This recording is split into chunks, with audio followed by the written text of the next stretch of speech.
15e station du chemin de croix, la résurrection du Christ.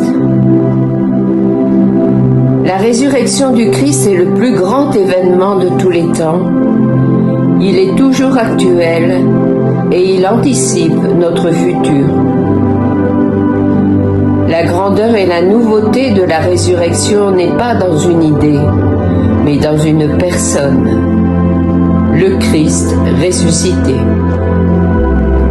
Ce n'est pas une simple réanimation comme pour Lazare, qui devra mourir de nouveau, mais une résurrection pour la vie éternelle. Depuis cet événement, la foi chrétienne ose déclarer que la mort n'est pas définitive, mais que l'homme est promis par Dieu à la résurrection. La résurrection, un événement toujours actuel. Après sa résurrection, Jésus, Emmanuel, Dieu avec nous, est vivant et agissant. Dieu ne l'a pas ressuscité pour qu'il se repose.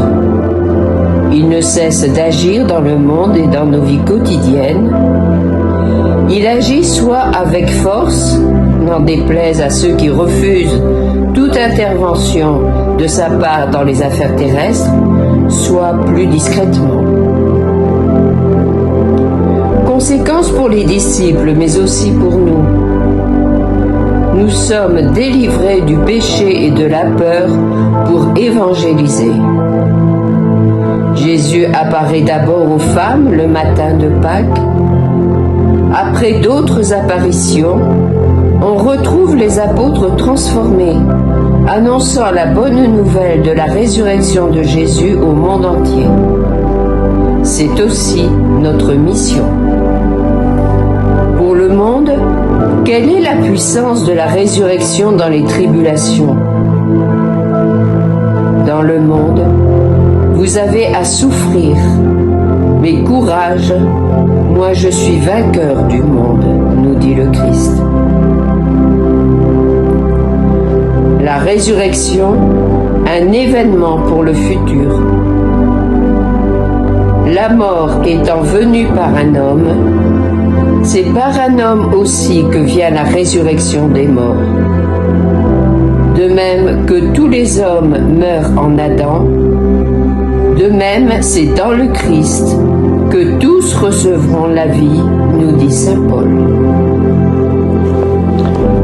Seigneur Jésus, aide-nous à voir dans ta croix toutes les croix du monde. Seigneur Jésus, ravive en nous l'espérance de la résurrection et de ta victoire définitive contre tout mal et toute mort. De même que les apôtres ont été envoyés dans le monde pour porter la bonne nouvelle, nous sommes envoyés à notre tour pour aimer nos sœurs et nos frères dans un esprit de solidarité, d'entraide et de fraternité.